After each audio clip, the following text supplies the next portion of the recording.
द्वापर युग में जब भगवान कृष्ण संदीपनी मुनि के आश्रम में अपनी शिक्षा ग्रहण कर रहे थे, तब उनके साथ एक और बालक भी उसी आश्रम में अध्ययन करता था। उसका नाम था सुदामा। सुदामा और श्री कृष्ण के बीच एक अत्यंत घनिष्ठ मित्रता थी। शिक्षा पूर्ण होने के बाद श्री कृष्ण द्वारका के राजा बन गए, और क्योंकि सुदामा एक योग्य ब्राह्मण था, वह अपना पूरा समय वेद पाठन और आध्यात्मिक कार्यों में लगाता था। वह इनमें इतना लीन रहता था कि उसे अपने सांसारिक अर्थव्यवस्था में थोड़ी भी रुचि नहीं थी। इसके कारण वह बहुत ही निर्धन हो गया था और ओम तद्विष्णु परमं पदं सदा पश्यन्ति सूरयः दिवि वा चक्षुरा ततं तद्विप्रासो विपन्यवो। ओम नमो भगवते वासुदेवाय।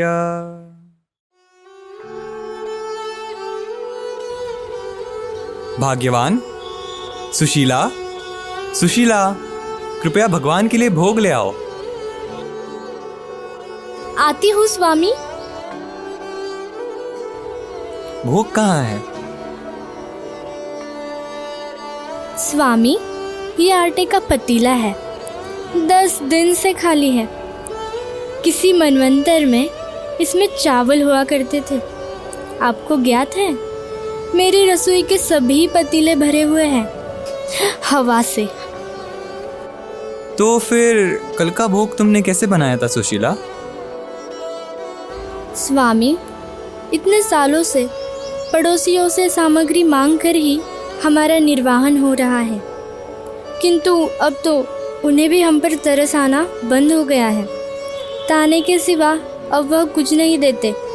कृपया आप मुझे भाग्यवान न भुलाया कीजिए। जिसके भाग्य में भगवान को भोग चढ़ाने की भी व्यवस्था नहीं, वो तो अति भाग्यहीन है। पत्रम पुष्पम फलम तोयम यो में भक्त्या प्रयश्यति। भगवान श्री कृष्ण कहते हैं, एक पत्ता, एक पुष्प, कुछ फल और थोड़ा जल अगर उन्हें कोई भक्ति के साथ अर्पण करता है तो वे उसे स्वीकार करते हैं। यह 4 चीज़ें तो गरीब से गरीब व्यक्ति भी अर्जित कर सकता है। कितने ही लोगों के पास रहने के लिए घर नहीं है, परंतु भगवान की कृपा से हमारे पास अपना घर है। कई लोग बोल भी नहीं सकते, पर हम भगवान की कृपा से बोल सकते हैं, उनका नाम जप कर सकते हैं।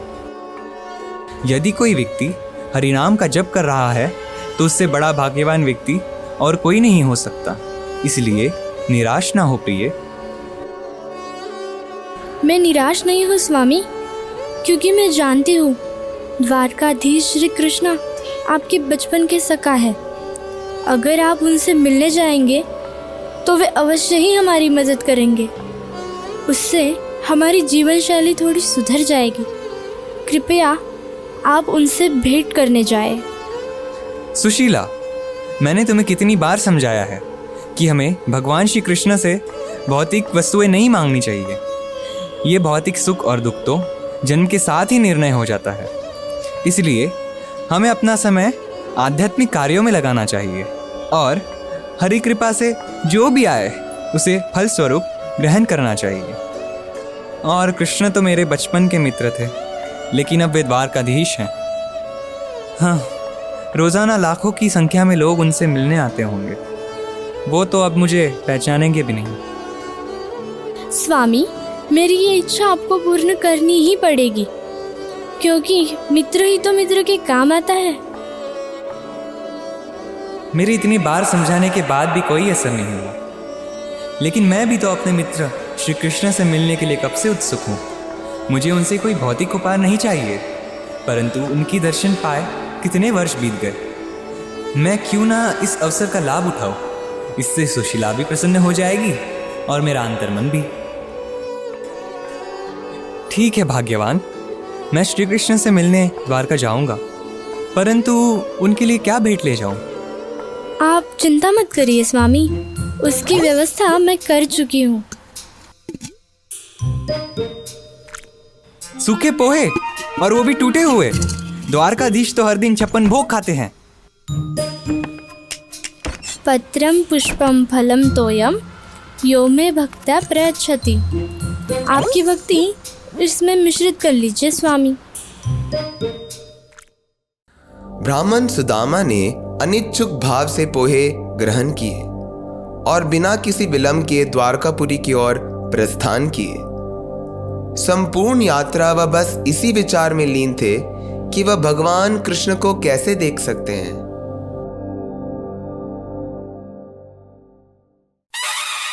राजाधिराज द्वारकाधीश वासुदेव श्री कृष्ण पधारे हैं।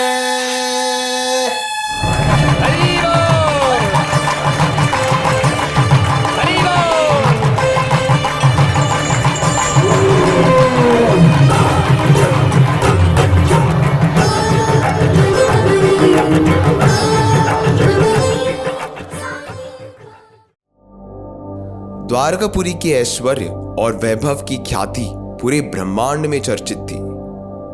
एक दिन परम पिता ब्रह्मदेव स्वयं भगवान श्री कृष्ण से मिलने द्वारकापुरी पहुंचे।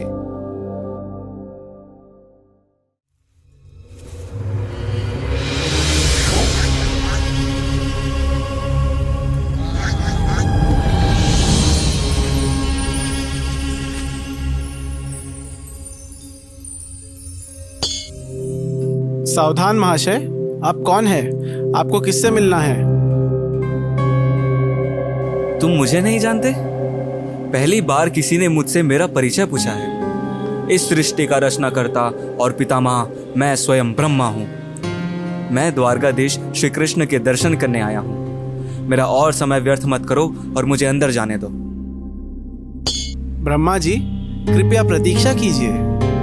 जाओ और भगवान श्री कृष्ण को सूचित करो। भगवान श्री कृष्ण की जय हो। भगवान, परमपिता ब्रह्मा स्वयं आपसे मिलने आए हैं। ब्रह्मा? अच्छा, ब्रह्मा। परंतु किस ब्रह्मांड के ब्रह्मा? मैं उनसे पूछ के आता हूँ भगवान।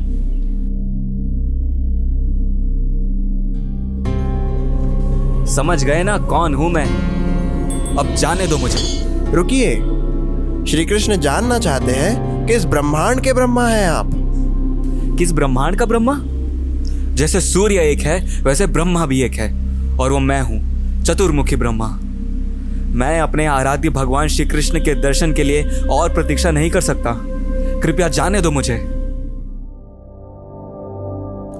द्वारपाल ने भगवान श्री कृष्ण को चतुर्मुखी ब्रह्मा के बारे में बताया और श्री कृष्ण ने ब्रह्मा जी को प्रवेश करने की अनुमति दे दी।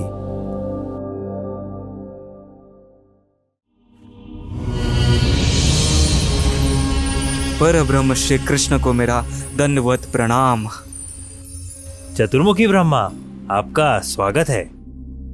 स्वागत तो आपके द्वारपालों ने मेरा बहुत अच्छा किया है भगवान।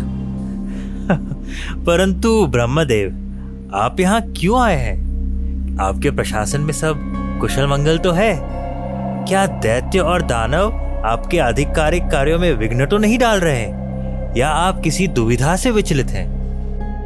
भगवान, आपकी कृपा और शक्ति से मैं अपने सभी कर्तव्यों को पूर्ण रूप से निष्पन्न करने में सक्षम हूँ। यहाँ तक कि देवों को अब दैत्यों और दानवों से तनिक भी भय नहीं है।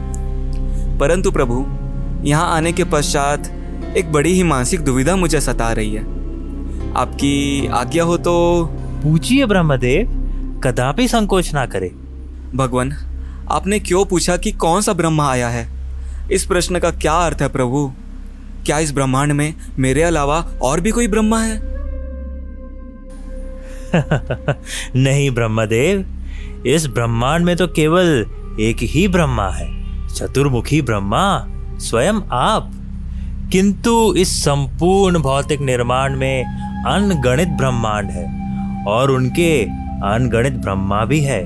जैसे सरसों के बीज से भरी एक थैली में बीजों की गिनती करना अत्यंत कठिन है, उसी प्रकार ब्रह्मांडों की गिनती करना भी असंभव से कम नहीं है। मुझे तो अपने कानों पर विश्वास नहीं हो रहा है प्रभु। तो आंखों पर तो हो ही जाएगा।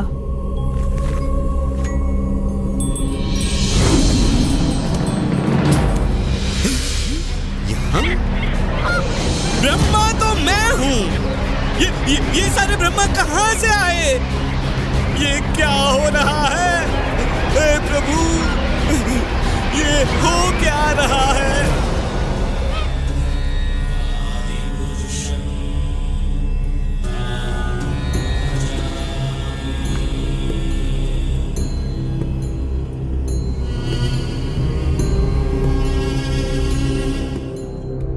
इन सभी ब्रह्मा के तो मुझसे भी ज्यादा सर है।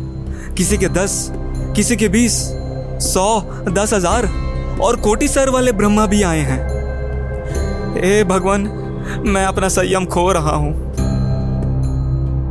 हे चतुर्मुखी ब्रह्मा, ये ब्रह्मांड तो क्षेत्रफल में बहुत ही छोटा है। इससे कई विशाल ब्रह्मांड और अत्यधिक शक्तिशाली ब्रह्मा इस सृष्टि में है। तुम्हें यही दिखाने के लिए मैंने सभी को एकाग्र होने का आदेश दिया है। अब आप सभी अपने ब्रह्मांड के लिए प्रस्थान कर सकते हैं।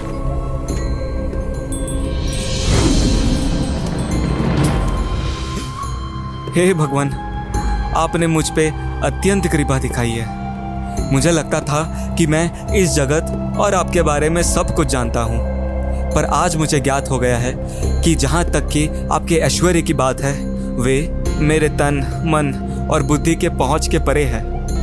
मेरा घमंड और मेरा अहंकार का विनाश करने के लिए मैं हमेशा आपका आभारी रहूँगा प्रभु। कृपया मुझे सदैव अपने चरण कमलों की सेवा प्रदान करें।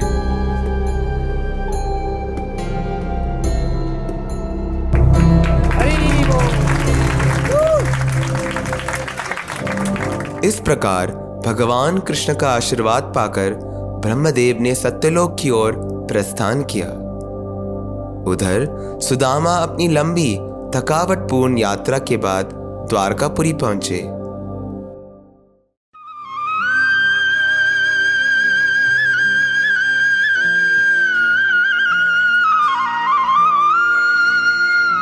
आप कौन हैं महोदय, और कहाँ जाना चाहते हैं? हे द्वारपालो, मेरा नाम सुदामा है। मैं एक ब्राह्मण हूँ और मैं श्री कृष्ण के बचपन का सखा हूँ।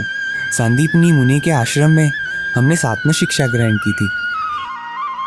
हे ब्राह्मण, आप और स्वयं श्री कृष्ण के मित्र, ये कैसे संभव है? आपकी जानकारी के लिए कुछ दिन पहले स्वयं चतुर्मुखी ब्रह्मा यहाँ आए थे। भगवान कृष्ण ने ब्रह्मदेव को नहीं पहचाना तो वे आपको क्या पहचानेंगे?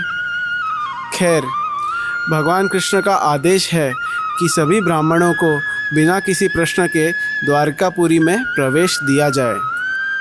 आप दिखने से तो ब्राह्मण नहीं लगते, क्योंकि ब्राह्मण निर्मल वस्त्र पहनते हैं और बहुत ही शुचिपूर्वक रहते हैं।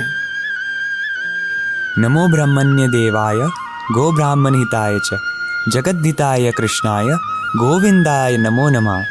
ब्रह्म जानाति इति ब्राह्मणा, और मैं ब्रह्म क्या परब्रह्म श्री कृष्ण को भी जानता हूँ। कृपया मेरा विश्वास करें।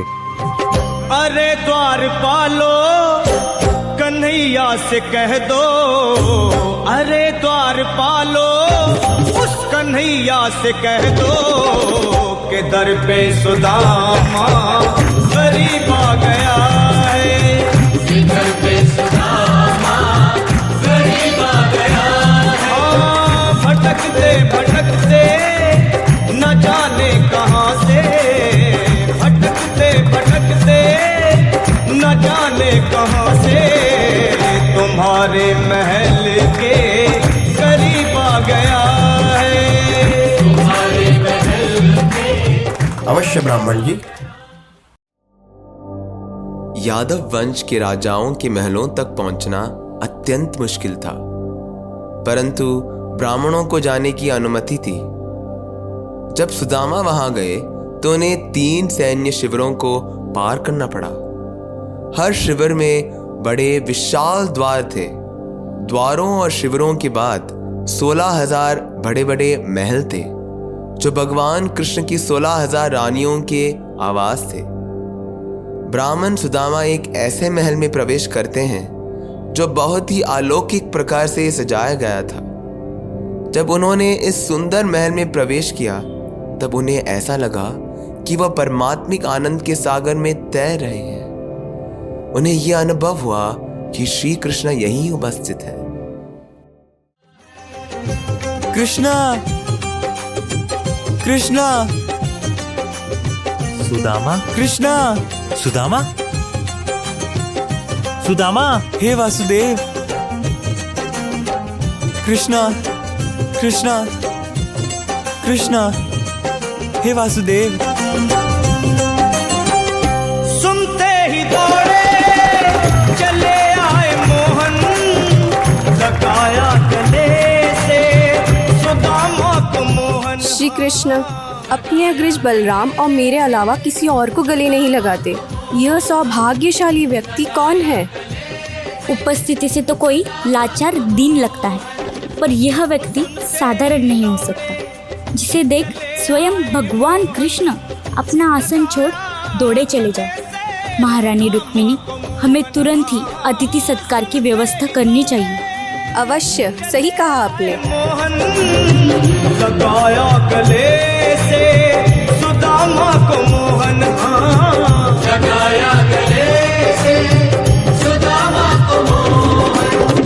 हुआ रुक्मिणी को बहुत ही अचंभा, हुआ रुक्मिणी को बहुत ही अचंभा, ये मेहमान कैसा अजीब आ गया है, ये मेहमान कैसा अजीब आ गया। हे सुदामा, मेरे प्रिय मित्र, ये महान सौभाग्य की बात है कि तुम यहाँ आए। सौभाग्य तो मेरा है श्री कृष्ण कि मैं आपको अभी भी याद हूँ और मुझे पुनः आपके दर्शन प्राप्त हुए। जैसे सूर्य से प्रकाश पृथक नहीं हो सकता, उसी प्रकार मेरे भक्त, मेरे सखा मुझसे कभी पृथक नहीं हो सकते।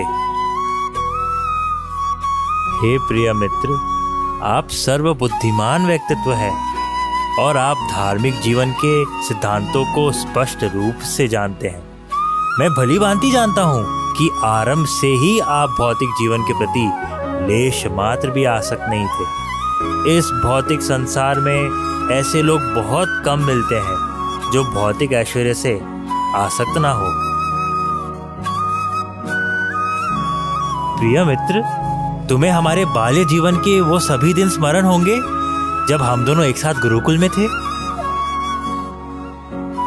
मेरे प्रिय कृष्ण, आप स्वयं भगवान हैं और सभी के सर्वोच्च आध्यात्मिक गुरु हैं, और फिर भी आपने एक छात्र की भूमिका निभाई और हमारे साथ गुरुकुल में रहे।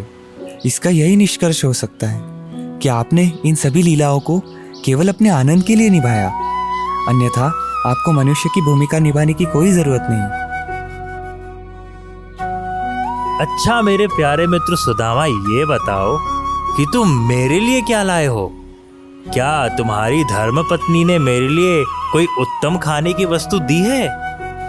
मेरे प्रिय मित्र, निश्चित रूप से मुझे किसी भी सामग्री की आवश्यकता नहीं है, किंतु मेरे भक्त मुझे प्रेम से कुछ देते हैं, यद्यपि वो बहुत ही साधारण क्यों ना हो, मैं उसे बहुत प्रसन्नता से स्वीकार करता हूँ। किंतु यदि कोई व्यक्ति भक्त ना हो और वो मुझे कितनी भी मूल्यवान वस्तु क्यों ना दे दे, मैं उसे स्वीकार नहीं करता। सुदामा, दिखाओ इस पोटली में मेरे लिए क्या लाए हो? मेरे प्रिय मित्र, तुम मेरे लिए उत्तम स्वादिष्ट पोहे लाए हो। यह निश्चित है कि यह पोहे केवल मुझे ही नहीं, संपूर्ण सृष्टि को संतुष्ट करने में सक्षम है।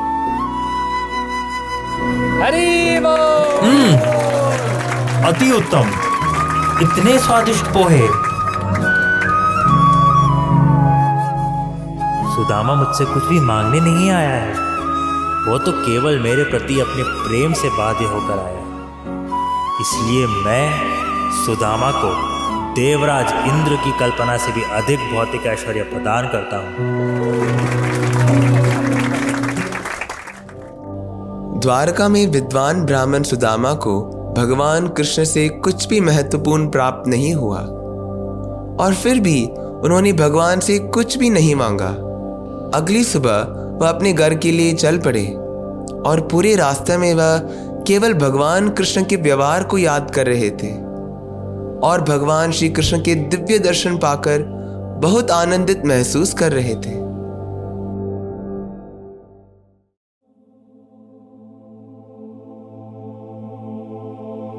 मैं कितना सौभाग्यशाली हूँ कि भगवान श्री कृष्ण ने मुझे गले से लगाकर मेरा स्वागत किया और मेरी इतनी अच्छी से देखभाल की। फिर भी भगवान मुझ पर इतने दयालु थे कि उन्होंने मुझे कोई धन नहीं दिया, यह अच्छी तरह जानते हुए कि मैं एक गरीब व्यक्ति हूँ। अगर मुझे धन मिल जाए तो मैं भौतिक ऐश्वर्य में लीन हो जाऊंगा और उन्हें भूल जाऊंगा। यह सोचते हुए सुदामा अपने घर पहुंच गए, परंतु वहां पहुंचने पर उन्होंने देखा कि सब कुछ आश्चर्यजनक रूप से बदला हुआ है।